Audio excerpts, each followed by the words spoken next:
तो आज हम लोग एक नए वीडियो के साथ आए हैं और इस वीडियो में हम लोग क्या बात करने वाले हैं, रिफ्रैक्शन एट स्फेरिकल सरफेस का जो फॉर्मूला है उसको ड्राइव कैसे किया जाता है उसके हम डेरिवेशन की बात करेंगे। डेरिवेशन में क्या दे रखा है, हमने एक डायग्राम बना रखा है, एक स्फेरिकल सरफेस को बना रखा है और इस स्फेरिकल सरफेस में हमने ऑब्जेक्ट इमेज वगैरह बना रखी है। अब ये जो हमारे पास पॉइंट O जो है ये हमारा इमेज को बता रहा है और ये जो हमारे पास पॉइंट I है ये इमेज को बना रहा है कि इस ऑब्जेक्ट की जो इमेज है वो हमारे पास यहाँ पे बनी है। यहाँ पे जो N1 है वो फर्स्ट मीडियम का रिफ्रैक्टिव इंडेक्स है, जो हमारा N2 है वो हमारे पास सेकंड मीडियम का रिफ्रैक्टिव इंडेक्स है। U जो हमारे पास पोल से डिस्टेंस है ऑब्जेक्ट की, V जो हमारे पास वो इमेज की डिस्टेंस है फ्रॉम द पोल, जो हमारा C से है वो हमारा सेंटर ऑफ कर्वेचर को यहाँ पे बता रहा है और यहाँ पे जो हमारे पास पॉइंट P जो है ये हमारा पोल को रिप्रेजेंट कर रहा है। अब हमने क्या किया है, इस O से जो हमारा ऑब्जेक्ट है वहां से दो रे को इंसिडेंट कराया ऑन अ स्फेरिकल सरफेस। एक रे हमारे पास अल्फा एंगल बना रही है from the principal axis, point M पे जाके इंसिडेंट होगी और रिफ्लेक्ट होके पॉइंट किसी प्रिंसिपल एक्सिस के किसी पॉइंट I पे जाके मीट करेगी।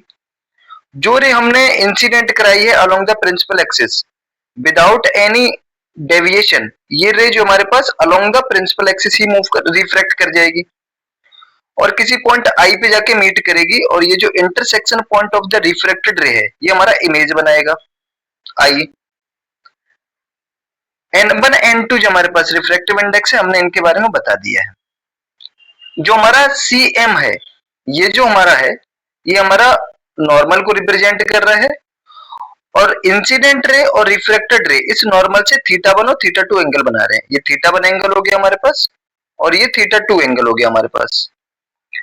अब अगर आगे हम देखें तो हमने क्या लिखा है, आगे हमने लिख रखा है कि जो हमारे पास from the diagram triangle OMC, ये वाले ट्रायंगल को देखो, ये वाला ट्रायंगल OMC, इस वाले ट्रायंगल को अगर हम देखें तो इस ट्रायंगल से हम लोग बोल सकते हैं, एक्सटीरियर थ्योरम लगाएंगे कि जो हमारे पास इंटीरियर एंगल है अल्फा प्लस बीटा, इसका जो समेशन है वो θ1 के बराबर आ जाएगा।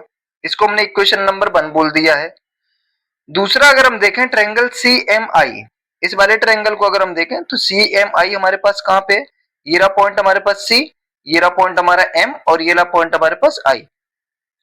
इन तीनों पॉइंट को मिला के अपन एक ट्रायंगल बनाएंगे। उस ट्रायंगल से हम बोल सकते हैं कि जो हमारे इंटीरियर एंगल है वो एक्सटीरियर एंगल के बराबर होने चाहिए।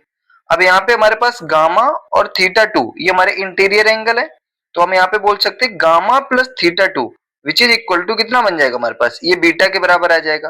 तो वही चीज मैंने यहाँ पे लिख रखी है।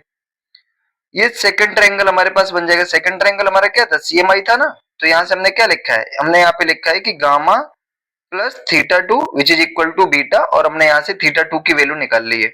ये हमारे पास इक्वेशन नंबर सेकंड बनी है। उसके बाद हमने नेक्स्ट पॉइंट में क्या लिख रखा है, बाय द स्नेल्स लॉ, जब हम इस स्फेरिकल सरफेस पे स्नेल्स लॉ अप्लाई करेंगे तो N1 sin θ1 angle of incidence which is equal to N2 sin θ2। इस मीडियम का रिफ्रैक्टिव इंडेक्स कितना है, N1 है, ठीक है, उसका साइन के साथ θ1 एंगल लेना है। इस मीडियम का रिफ्रैक्टिव इंडेक्स N2 है, उसका साइन के साथ θ2 एंगल लेना है। तो यहाँ पे हमने वही चीज लिख रखी है कि sine N1 sin θ1 that is equal to N2 sin θ2, ये चीज हमने यहाँ पे लिख रखी है। इसके बाद हमें एक पॉइंट लिखना पड़ेगा और उस पॉइंट के हमने यहाँ पे मेंशन कर रखा है, if rays are paraxial then θ1 and θ2 are very small angle, θ1 and θ2 are very small angle and it implies that alpha beta gamma also a very small angle। ये बातें लिख दी हमने। अब अगर इतनी बात हमको समझ में आती है तो हम यहाँ से एक बात बोल सकते हैं कि अगर हमारे पास थीटा और θ1 और θ2 इफ वेरी स्मॉल एंगल, तो हम यहाँ से एक बात बोल सकते हैं कि साइन θ1 जो है वो हमारे पास अप्रोक्सीमेटली θ1 के बराबर आएगा। अप्रोक्सीमेशन मेथड लगा देंगे। अगेन हम यहाँ पे साइन θ2 इक्वल टू हम लोग क्या लिख सकते हैं, अप्रोक्सीमेटली θ2 के बराबर लिख सकते हैं। तो जो हमने यहाँ पे स्नेल्स लॉ लगा रखा है ये वाली चीज, अब अगर सर यहाँ पे साइन θ1 के बराबर आ गया तो इसको मैं लिखूंगा N1 into θ1 that is equal to N2 into θ2। Sine वाले पार्ट को हटा दो, खेला खत्म हो जाएगा। यहाँ पे N1 θ1 which is equal to N2 θ2, इसको हमने नाम दिया है इक्वेशन नंबर 3। अब इस θ1, अब अच्छा आगे क्या है, θ1 और θ2 की जो वैल्यू हमने कैलकुलेट कर रखी है, जो दो ट्रायंगल थे ना हमारे पास, θ1 जिनसे हमने थीटा 1 और थीटा 2 की वैल्यू निकालनी थी, एक्सटीरियर थ्योरम। यहाँ पे देखो, ये जो हमारे पास इक्वेशन 1 और 2 बनी है, थीटा 1 और थीटा 2 की जो वैल्यू है उसको मैंने क्या किया है, इक्वेशन नंबर 3 में जाके पुट कर दिया है। ये रही हमारे पास इक्वेशन नंबर 3। इस वाले इक्वेशन में जाके थीटा 1 और थीटा 2 को रखो, तो थीटा 1 जनाब तुम्हारे पास अल्फा प्लस बीटा के बराबर था, तो हमने उसको यहाँ पे रखा है। और जो थीटा 2 है वो तुम्हारा बीटा माइनस गामा के बराबर है, इसको मैंने यहाँ पे रख दिया है। जब मैंने n1 को अंदर मल्टीप्लाई किया तो ये हमारे पास बन के आ गया n1 into alpha 1, n1 into beta, n2 into beta minus n2 into gamma. उसके बाद हमने क्या किया है, जो बीटा वाली टर्म है उनको हमने एक साइड कर लिया है। जैसे यहाँ पे हमारे पास देखो, ये बीटा वाला टर्म है, इसको मैं इधर लेके चला गया। तो जब मैंने इसको फर्दर सॉल्व किया तो अपने को मिला क्या है, अपने को मिल गया है कि n1, ये हमारे पास यहाँ पे क्या आ गया, ये हमारे पास आ गया है यहाँ पे n1 अल्फा, n2 गामा और n2 beta minus n1 beta. ये बात समझ में आती है क्या सबको? आगे जब मैं सॉल्व करूंगा तो ये जो हमारे पास टर्म है, ये वाला जो हमारे पास यहाँ पे टर्म आ जाएगा, यहाँ पे देखना, ओके। यहाँ पे देखो, ये हमारे पास n1 अल्फा, n2 गामा, इसको एज इट इज रखना है, कोई छेड़छाड़ नहीं करनी है। यहां से मैंने बीटा को बाहर ले लिया, यहाँ पे मैंने क्या लिखा है, n2 माइनस n1। इतनी बात से समझ में आती है कि सबको? आगे जब मैं फर्दर इसको सॉल्व करता हूं तो फर्दर सॉल्व करने के बाद आगे करना क्या है अपने को, वो चीज ध्यान से सुनना। अब हमने क्या किया, दोनों साइड 10 ले लिया, जो हमारे पास ट्रिग्नोमेट्रिक फंक्शन है 10, हमने दोनों साइड ले लिया। जब हम दोनों साइड 10 ले लेंगे तो ये चीज हमारे पास क्या निकल के आ जाएगी, ये भाई साहब हमारे पास निकल के आ जाएगी n1 10 alpha plus n2 10 gamma which is equal to n2 minus n1 into 10 beta. आगे हम क्या करेंगे, अच्छा मैंने इसको नाम दे दिया इक्वेशन नंबर 5। ये बातें सबको समझ में आ रही होंगी, मैं उम्मीद करता हूं। आगे हम क्या करेंगे, आगे हम एक ट्रायंगल यूज करेंगे OMN। अब ये OMN कहां पे रहा हमारे पास, ये रहा हमारे पास ट्रायंगल, ये रहा पॉइंट O, ये पॉइंट हमारे पास M है स्फेरिकल सरफेस पे।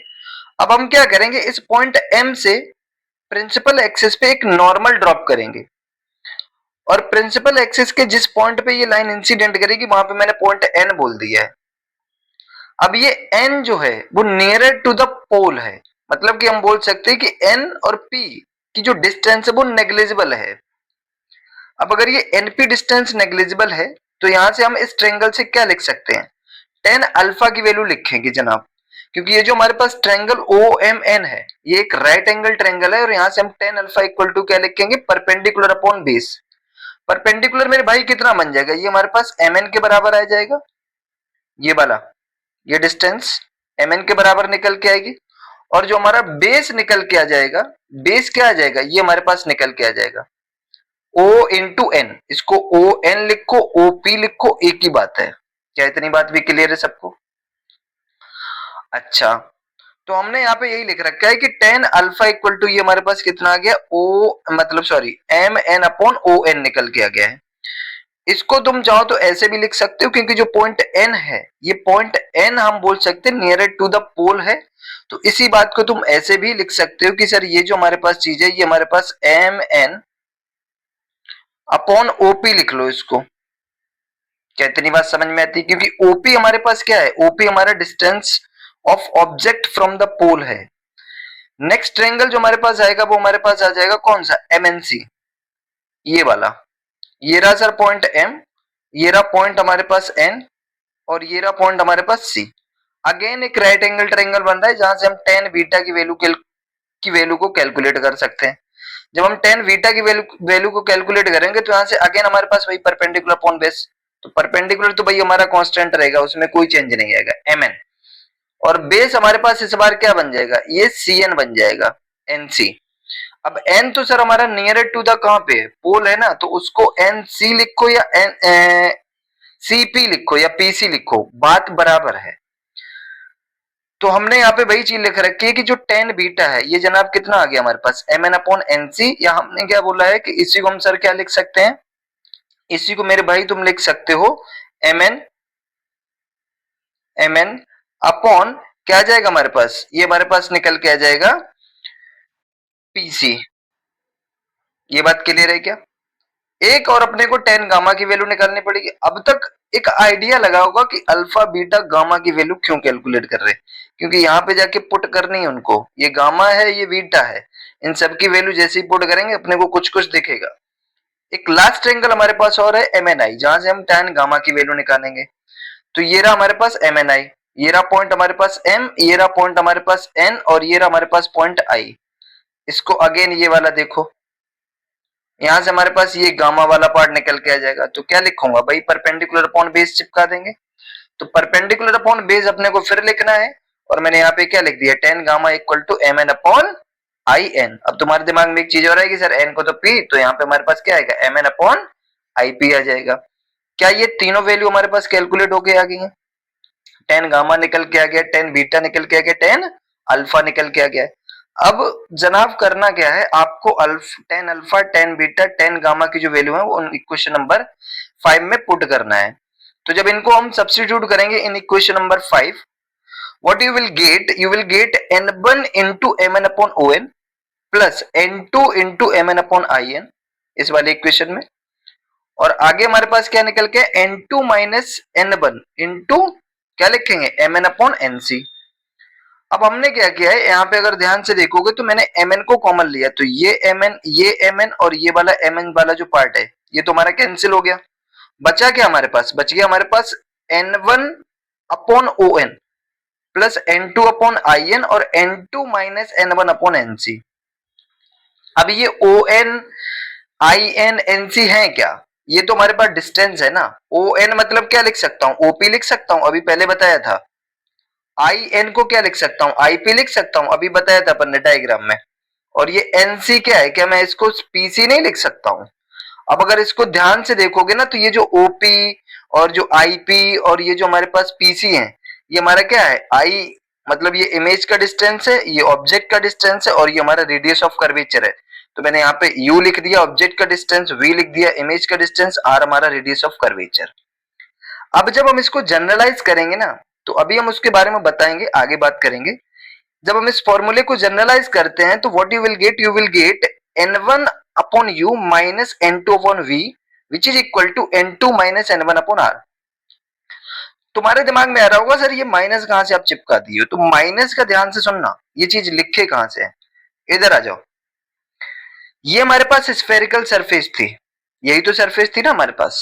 एक बात याद रखना क्या, कि ये ऑब्जेक्ट है हमारा O, ये इमेज है हमारा I, ये हमारा C है centre of curvature. Geometrical optics में हम एक बात बहुत अच्छे से बोल सकते हैं कि रे ऑलवेज इंसिडेंट या emerge out from the object. रे हमेशा कहां से निकलती हैं, ऑब्जेक्ट से निकलती हैं। और जिधर रे जाती हैं, ठीक है, जिधर हमारी रे जाती हैं, पोल को क्या मानते हुए, ओरिजिन, इस वाले पॉइंट को ओरिजिन मानना है, जो पोल वाला पॉइंट है उसको ओरिजिन मानना है। जिधर रे जाएंगे उधर हम पॉजिटिव कंसीडर करेंगे। तो इसका मतलब ये हो गया कि इमेज की डिस्टेंस हमारा क्या है, पॉजिटिव है।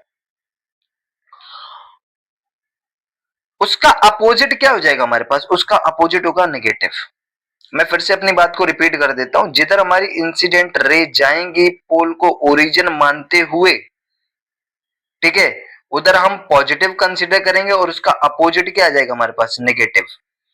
कहने का मतलब ये कहानी कुछ इसी तरीके के, कुछ टफ नहीं है, क्योंकि साइन कन्वेंशन में मोस्टली प्रॉब्लम आती है बच्चों को, तो ध्यान से सुनना। पोल को मैंने क्या बोला, पोल को हम बोलेंगे ओरिजिन, तो ये हमारे पास 0,0 नहीं बन गया। इधर हमारे पास ऑब्जेक्ट ये रख दिया गया है, तो इधर ही तो रे जा रही है ना हमारे पास, तो इधर साइन कैसा आ जाएगा, पॉजिटिव, और इधर कैसा होगा हमारे पास, नेगेटिव, हमेशा याद रखना। तो मैंने अगर रिजल्ट देखोगे ना, ये जो रिजल्ट देखोगे, इस रिजल्ट में मैंने जो यहाँ पे v लिया है, इमेज की जो डिस्टेंस ली है, यहाँ पे जो हमारे पास इमेज की जो डिस्टेंस है ये एक्चुअल में पॉजिटिव आनी चाहिए, ये अपन ने थोड़ा सा साइन में यहाँ पे गलती कर दी है, तो ये पॉजिटिव आना चाहिए और ये चीज हमारे पास नेगेटिव आनी चाहिए।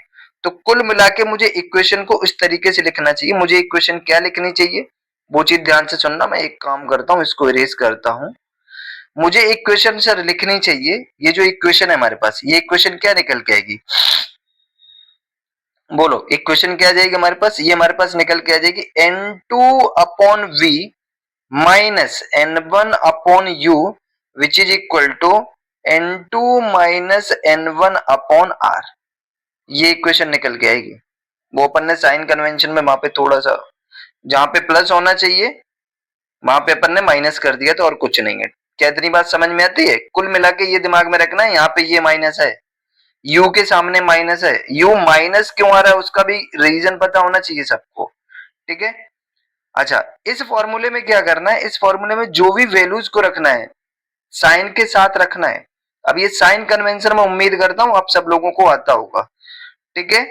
नहीं आता है तो आप हमको बता दो, हम आपको साइन कन्वेंशन के बारे में बता देंगे। और जियोमेट्रिकल ऑप्टिक्स में एक ही साइन कन्वेंशन चलता है किसी भी चैप्टर में, चाहे वो हमारा मिरर फॉर्मूला हो, लेंस फॉर्मूला हो, चाहे हम refraction through the spherical surface देख रहे हो।